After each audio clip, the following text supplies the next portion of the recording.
பாருங்க சரண் வந்து எவ்வளவு பயந்து பயந்து சைக்கிள் தள்ளிட்டு போறான். போலாம் நேரா திருப்பு, ஆட்டோ வருது திருப்பு திருப்பு திருப்பு. சைக்கிள் ஓட்ட தெரியாது சரணுக்கு. அது சரி சும்மா காலியா இருக்கு. எப்படி பயப்படுறான் அப்படி பயப்படுறான்.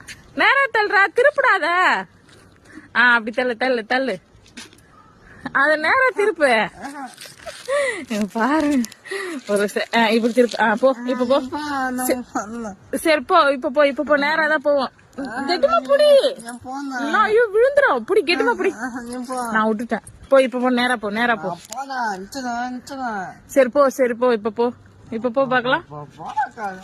இந்த பயத்தை எப்படி போக்குறதுன்னே தெரியல. அங்க பாருங்க எப்படி பிடிச்சிருக்கான். இப்ப அவன் விழப்புறானா சைக்கிள் விழ போதானே தெரியல. சைக்கிள் ஓட்டுறதுக்குன்னா அவ்வளவு பயப்படுறான். ஐயா போச்சு பின்னாடியே வா. இப்ப நேரா போகும் பாரு.